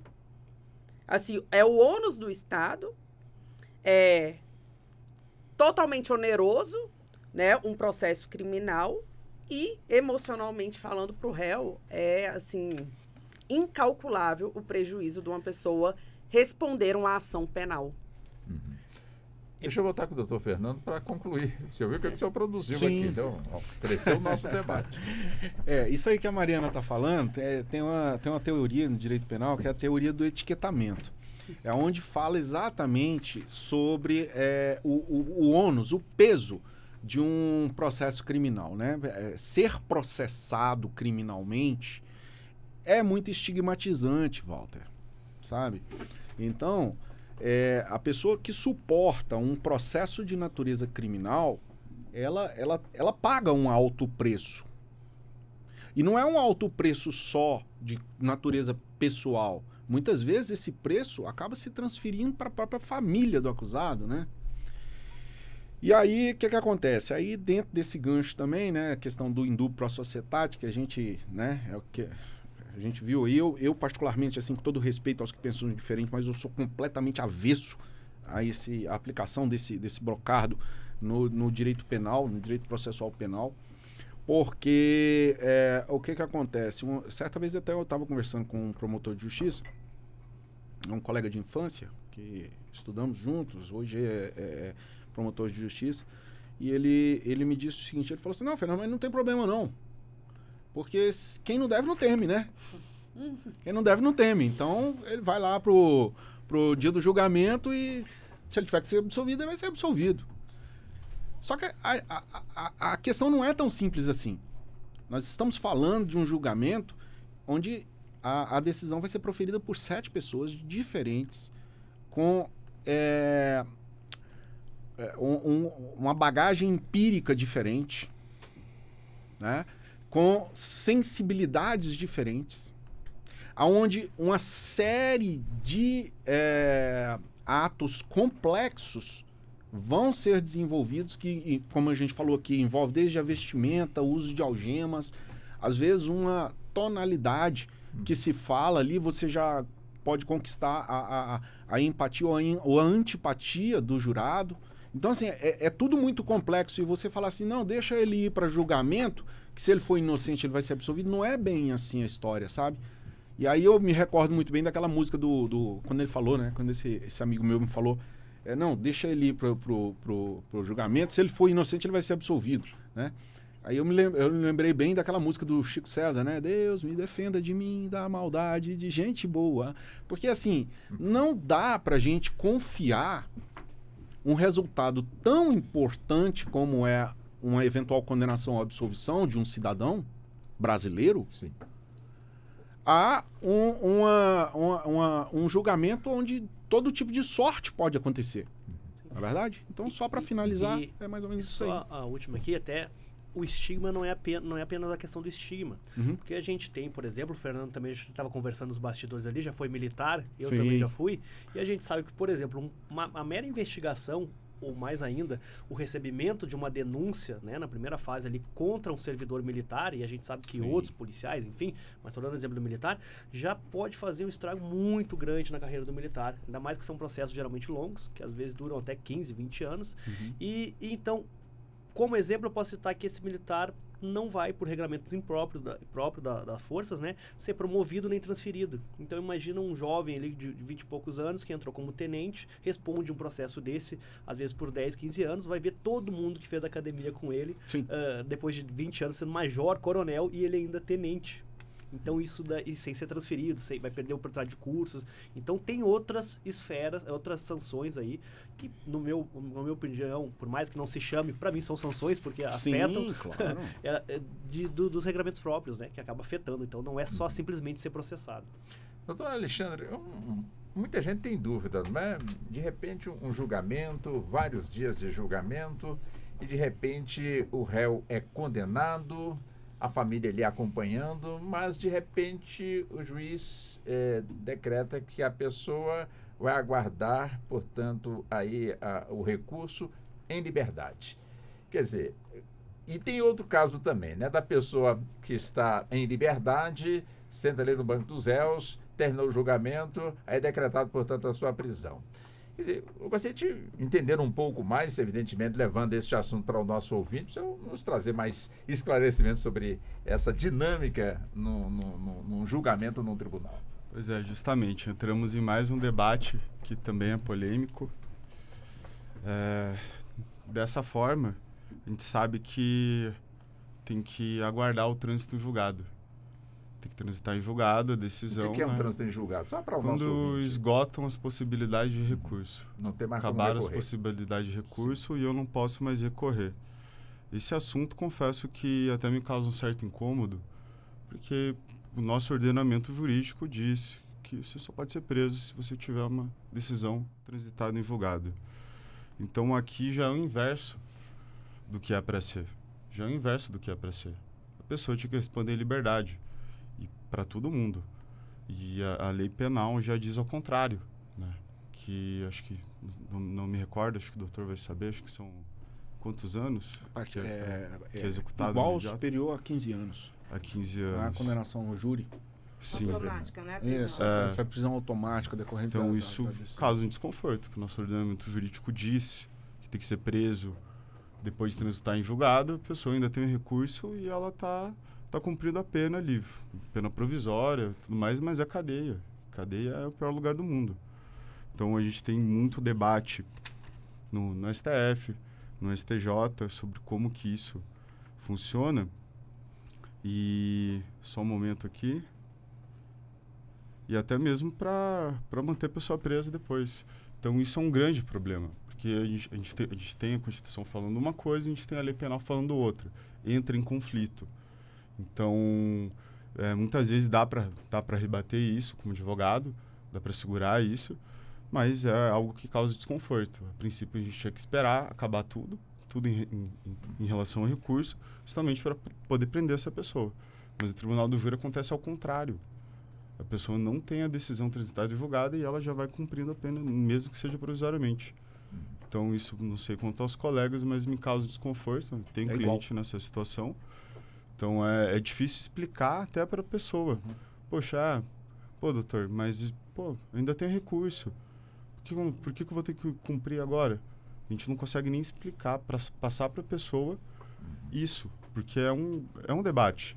É um debate e isso é algo que a gente tem que corrigir. Se tivesse na Constituição escrito, salvo nas situações do júri, em que você for condenado, mas estivesse na Constituição, talvez não tivesse problema, se o texto constitucional fosse adequado. Mas a gente entra em conflito. Olha lá, perdão. A gente entra em conflito aqui. Passa a palavra aí. Doutora, eu também vou encaixar aqui uma outra pergunta para a senhora. Só falar dessa prisão automática. Isso é tão surreal, Walter. O Supremo teve aquele debate de prisão em segunda instância, criou-se um novo conceito de trânsito em julgado de culpa, de revaloração da prova e etc., que são construções jurisprudenciais que a gente já debateu aqui na Justiça da Tarde, inclusive na época da prisão em segunda instância. Eu lembro que a gente fez um programa de uma semana com vários tópicos junto com o da Abracrim e da Anacrim. Isso vai fazer com que o meu cliente não vá para o júri. Se eu tenho ali uma decisão jurisprudencial em que, se meu cliente for condenado e a possibilidade dele ser preso em julgamento, infelizmente a lei também diz que ele tem o direito de não ir. Isso vai me forçar a não levar o meu cliente, ele não vai exercer a defesa dele. Então, esse tipo de pensamento, ao meu sentir, é de quem nunca entrou num plenário do júri, nunca lidou com esse procedimento, para saber que aquela pessoa que está, entre aspas, na iminência de uma condenação, de ser preso, mesmo não existindo os requisitos da prisão preventiva, né? Porque a gente tem que lembrar que a presunção de inocência se contrapõe justamente aos requisitos da prisão preventiva. Então, se ele não tem os requisitos da prisão preventiva, ele já entra acuado, ele não vai exercer livremente a defesa, a autodefesa dele. Ele não vai, Walter. O cara vai sentar aqui e vai falar assim, doutora, e aí, amanhã o júri, o que a gente vai fazer? Eu falar, filhote, o negócio é o seguinte, vou dar meu sangue, vai ser um júri bem legal, mas se tu for condenado, tu sai preso. Aí o cara, como assim eu vou sair preso? Porque a prisão é automática. O cara não vai. O cara não vai efetivamente exercer a defesa, a autodefesa dele. E outra, não existe. A prisão no Brasil é exceção, Walter. Nós sabemos que os nossos requisitos lá do 312 são muito claros. Como eu falei da época do Covid, que realmente nesse país se prendeu efetivamente quem tinha que ser preso, se soltou quem tinha que estar respondendo o processo em liberdade. Eu acho que nós temos que verificar. Saiu uma estatística no estado de Pernambuco que se prende muito e se prende mal. O STJ solta quase todo mundo que é preso em Pernambuco, porque sabe que lá se prende mal. Então, a gente tem que abrir os olhos e dizer assim, um tipo de decisão nesse sentido, que se está se direcionando a uma prisão automática, e sabemos que essa discussão renasceu no caso da Boate Kiss. Infelizmente, foi colocado mais uma vez, né? O juiz decretou e prendeu, o tribunal mandou soltar e disse que não era para prender, prenderam de novo, soltou. Isso é por conta desse caso. Vamos parar de levantar bandeiras em casos concretos e vamos colocar lá o STJ e o STF lá no interior, lá em Triunfo, em Pernambuco, lá em Balneário Camboriú, lá em Florianópolis, lá em Estrela, no Rio Grande do Sul, onde o júri está acontecendo. Não é um caso específico. Porque a gente sabe que se reabriu esse debate da prisão de segunda instância, porque esse dispositivo já estava afastado aí por todos os tribunais estaduais e TRFs do país, né? Então, a gente não estava se discutindo. Aqui no Distrito Federal, um juiz tentou, quando entrou em vigor, dia 23 de janeiro de 2020, o pacote anticrime, com essa alteração, ele prendeu, no outro dia, o TJ, no mesmo dia, o TJ deu liminar dizendo, não vou discutir, o Supremo já decidiu que não pode prender antes do trânsito em julgado. Então, vamos abrir nossos olhos e dizer, vamos mudar a nossa jurisprudência por causa desse caso, esse caso que é tão delicado, é tão sensível, não é o que devemos fazer. Pois não, doutor Berto. Só complementando da professora. Assim, e eu acredito que em algum momento as sociedades modernas, como a gente conhece hoje, os países, enfim, e não todos ainda, né? Mas se decidiu, a gente não vai mais tirar a suposta verdade real de qualquer forma e não vamos mais prender todo mundo. Porque se a gente voltar aí algumas centenas de anos, não muitos, ou ir para alguns outros países, literalmente a tortura era permitida e é um instrumento válido, né? Então se obtinha a confissão e aí o resultado melhor do processo, né? Todo mundo satisfeito, porém desconsiderável que essa confissão foi feita através de tortura das mais variadas. Isso é assistindo o caso Evandro agora, né? Pronto. Assistimos que caso é esse? Fala, Pires. Eu tô muito intrometida. Não, que isso. Eu vou concluir aqui, aí vou passar para você falar do caso Evandro, que você tá mais por dentro. Mas, enfim, a gente fez essa opção. Então, quando a gente fala de forma, garantia, como o doutor Alexandre falou, o doutor Auri Lopes fala sempre, né? É porque a gente tem que satisfazer a justiça, tem que punir, é civilizatório, como os professores falam, mas a gente tem que ter métodos. Não pode fazer de qualquer forma. A gente optou, vamos de vez em quando deixar de punir um culpado? Vamos. Mas não vamos punir inocentes. Porque antes a lógica era inversa. Vamos punir os inocentes, mas pelo menos a gente vai pegar os culpados. No pó da goiaba é assim que funciona. Então a gente optou e me parece que é melhor. E geralmente no nível social, as pessoas que acabam às vezes até por influência, né, de não conhecer tecnicamente o assunto, né, acabam apoiando esse radicalismo, mas a gente apoia só até a gente passar por isso, né? E quando a gente, um familiar nosso tá lá, a gente vira garantista na hora, imediatamente, né? Deixa eu colocar um assunto aqui, busco aqui a doutora caso Evandro, todo mundo vê lá, Globoplay, nós vamos tratar de um assunto massa agora. É a questão no julgamento, de repente, ao abandono no plenário pelo advogado.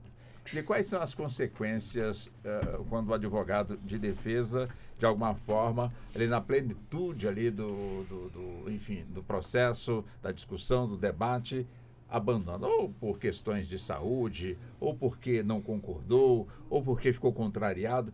Quais são as consequências, doutora Mariana? É a aplicação da multa, né? Que está sendo aí discutida. Não, passou. Já passou? Caiu a multa. Passou no Senado já. Passou já no Senado, né? Mas já é lei? Passou no Senado? Não, parece que estava pendente de sanção. Exatamente. Acho que está para sancionar, né? Mas o que é isso, afinal de contas? É porque é o seguinte, existe todo um custo para se produzir ali um plenário do júri. Certo. Eu já ouvi dizer em alguns dados aqui de pesquisas no Distrito Federal que a média seria, à época, isso em 2019, na média de R$40 mil. Para o advogado pagar? Não, o custo para se produzir o plenário do júri, porque vai conduzir, se o réu estiver preso, escolta, e a gente tem os jurados que vai servir a alimentação. Às vezes, se o júri se prolongar, esses jurados vão ficar ali custodiados dentro, né, do fórum. Tem alimentação para os advogados também, para todas as figuras que estão ali participando do plenário do júri. E então, a gente tem algumas figuras conhecidas no mundo jurídico, emblemáticas de abandonar plenário, e isso tem causado a aplicação dessa multa. Mas quando abandona o plenário, cancela o julgamento? Cancela o julgamento. E existe todo um ônus para o Estado. Só que a gente tem, em contrapartida, o princípio da plenitude de defesa. Se eu não estou concordando com o que está acontecendo ali, às vezes eu estou vendo que o magistrado está agindo de forma imparcial. Às vezes estão acontecendo nulidades perante o júri que o advogado está advertindo, pedindo para constar em ata, e isso não está acontecendo. O advogado vai pegar as coisas dele e falar, não participo mais deste plenário e eu vou embora. Mas o juiz não pode nomear algum outro advogado para dar sequência? É uma pergunta de leigo. Ai, eu adoro essa pergunta. Não pode, porque, primeiro, a Constituição, para o patrono da defesa, ele é do réu. Mesmo, por exemplo, se eu abandono o plenário, o juiz ele não pode obrigar outra pessoa a assumir, ele vai intimar o réu para que o réu diga se ele quer ser assistido por outro. E se o réu fala, não, minha advogada é ela, não acontece o plenário. Mas e se houver forçação de barra? Eu nunca abandonei um plenário. Nunca. O que acontece? A gente se depara com essas situações e essa multa realmente que era prevista lá no 2065, né? Eu acho que é o 2065. Que tá para sanção, a gente confirmou aqui, tá? O que acontecia na prática? Acontecia todas essas irregularidades e aí a gente abandonava o plenário. Eu nunca fiz, Marília Brambila, nunca abandonei. Sempre achei que era mais arriscado colocar o meu cliente nessa situação. E se vier abandonar, se for necessário, eu vou com a anuência do meu cliente, vou com ele debaixo do braço. Mas eu tenho ali a capacidade técnica para saber se vou abandonar ou não. Mas já vi abandonos justificadíssimos diante de abusos de autoridade, desrespeito com os profissionais, a forma com que até a Polícia Penal estava tratando o réu preso, etc. E aí o juiz multava, né, como abandono de qualquer causa. Então não era só abandono de plenário. Que podia ser de um salário mínimo até 100 salários mínimos. Só que o que começou a acontecer? O juiz que percebe que não tem como manter essa multa, ele nem aplica. E os que mantinham essa multa, os tribunais estavam revogando essa multa. Então, já há bastante tempo, os tribunais estavam falando assim, se foi um abandono justificado, se realmente não estava exercendo a plenitude de defesa, ou essa multa é inconstitucional, porque o advogado tem a liberdade de exercício pleno da advocacia, o tribunal derrubava. Os tribunais, o STJ derrubava. E o que se vê hoje em dia? Por que causou tanta polêmica? Nós tivemos algumas posturas de alguns advogados que colocaram aí em xeque a credibilidade dos defensores. Ou seja, o advogado chegava lá, o advogado de Instagram, modinha, a tese hoje eu vou abandonar um plenário. Você já... Peraí. Que tipo de advogado é você que vai para um ato solene, totalmente dotado de formas, onde nós juramos a Constituição dizendo que vai abandonar um plenário se efetivamente nem aconteceu? Ah, não. Mas é porque o juiz não deferiu a prova. Não, mas espera aí, você tem um habeas corpus para você impedir que aquele plenário aconteça? Entende? Então, a gente sabe outros mecanismos que não criem essa animosidade. O abandono desse plenário é o ato máximo ali de... Medida extrema mesmo. Atividade extrema de afronta a todos aqueles participantes. Então, assim, tem que se evitar ao máximo. Então, o que vai acontecendo? A regra estava virando, não, o juiz indeferiu o meu pedido, não vou aparecer, eu não vou abandonar o plenário. Ô, criatura, faça um habeas corpus para o tribunal. Ah, não vai dar tempo, pede uma liminar, despacha com o desembargador, ou faz o plenário. Usa mecanismos no plenário, por exemplo, excelência, não estou concordando, se o senhor não dissolver o conselho agora, minhas testemunhas não vou fazer nenhuma pergunta para nenhuma testemunha, não vou ouvir o réu, vou ficar os meus... Você imagina que é muito mais eficiente você chegar e falar, a defesa não vai falar, do que você abandonar um plenário. O juiz vai fazer o quê? A defesa não vai falar, o senhor está abandonando? Não, eu estou aqui presente e eu estou dizendo, a defesa não vai falar, o senhor decide o que o senhor vai fazer. Então, existem uma série de mecanismos que fazem com que a gente não precise chegar nesse abandono. E mais eu digo, se você tem ali um preparo técnico, se você tem um mínimo de conhecimento da nossa lei de prerrogativas, se o abusador começa a abusar e você naquele momento começa, mesmo que tranquilamente dizendo, excelência, vai gerar nulidade. Aquela história de filme acontece muito comigo. Vamos chegar ali na bancadinha, que eu não quero bater boca. Aproximem-se ali do juiz, promotor e defesa. Não vamos bater boca aqui na frente dos jurados. Por quê? Porque aquilo ali vai criar ali toda essa pecha vai influenciar e que é o que a gente não quer. Então, meu conselho é a Jovem Advocacia, né? Já que o doutor Alexandre, pelo amor de Deus, não vou citar nomes, mas técnicas que depreciam a atividade do advogado, dar cambalhota em plenário, utilizar, estou falando por mim, utilizar qualquer outro tipo de mecanismo que avilte o ato solene do júri, não faça. Quem está ali são é o seu constituinte, você tem que pensar sempre no seu cliente. E outra, Walter, só para encerrar, e vou passar para os meninos que já está quase terminando essa entrevista. Eu já estou aqui agoniado. Gente, pelo amor de Deus, se você quer ser advogado de júri, vai estudar, vai fazer preparação. A gente tem que estudar neurociência, a gente tem que estudar técnicas de comunicação, oratória. É muito sério, né? A vida do seu cliente não é pelo dinheiro. Faça igual o Evandro Lins. Entre em estado de júri, faça as borboletinhas exalarem do seu estômago, saírem pela sua boca na sua fala em defesa do seu cliente. O nosso tempo está caminhando para o fechamento, não vai dar nem para Desculpa, réplica. meninas. Então eu começo com a senhora, 1 minuto e já dentro das considerações finais. A senhora tem 1 minuto. Só considerando aqui tudo que a doutora Marília falou, é de extrema importância, principalmente para a advocacia jovem, apesar de eu ter quase meus 10, eu ainda me considero jovem. Mas é jovem. A gente tem tido, infelizmente, profissionais que buscam engajamento nas redes sociais e, de certa forma, influenciam isso. O júri só acontece quando eu quero. Não. Isso não é uma postura de um profissional. É por isso que nós temos cada vez mais a advocacia sendo depreciada por conta desse tipo de postura. Existe, sim, a plenitude de defesa que tem que ser utilizada quando necessária, mas é uma medida extrema abandonar o plenário. Isso não pode ser uma regra. Finalizando aqui, eu quero agradecer a participação, Walter. O Tribunal do Júri é um assunto que tem muitas nuances. Não falamos nem a metade. Não falamos nem a metade. A gente preparou 20 tópicos, falamos o quê? 7? Falamos 6. Falamos Falamos bastante, poucos, falamos eu bastante. agradeço muito. A gente falando ali na execução provisória ali da pena, só recordando aqui, em 2019 a gente teve 10 dias de júri da Adriana Vilela, que saiu ali com mais de 60 anos de cadeia, mas não teve a mídia que se teve no caso da Boate Kiss. E aí, por que reacendeu tudo isso? A senhora acabou, viu, doutora? Obrigada.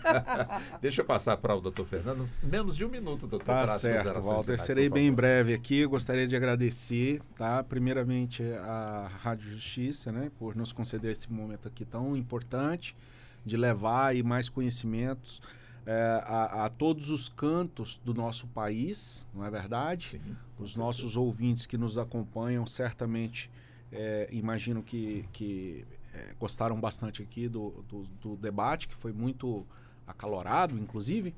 E gostaria também de agradecer, né, aos colegas que também compuseram a mesa, tá? E um agradecimento especial a você, Walter. Muito obrigado.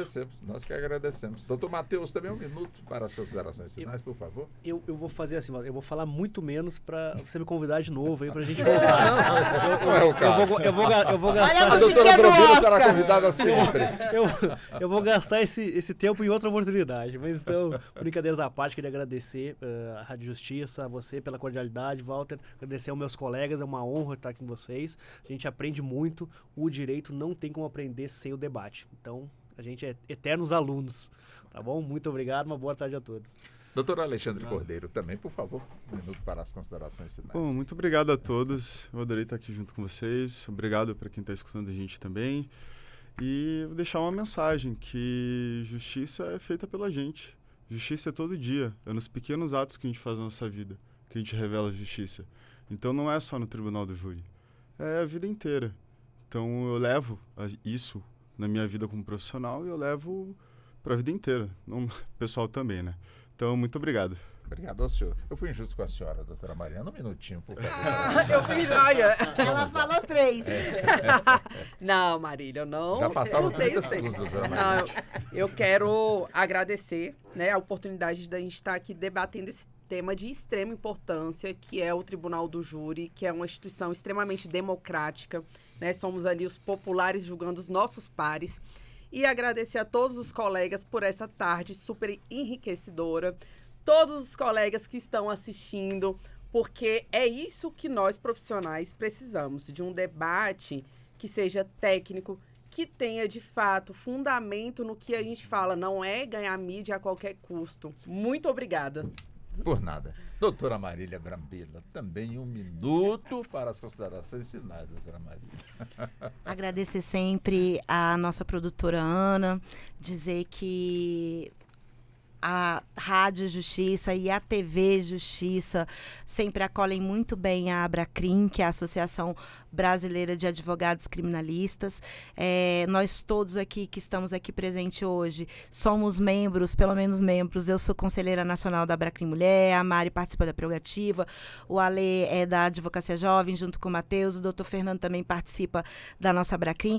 E queria agradecer muito esse espaço e dizer, nossa associação, em conformidade, de braços dados com a OAB, está aí com as portas abertas para defender as prerrogativas da advocacia criminal.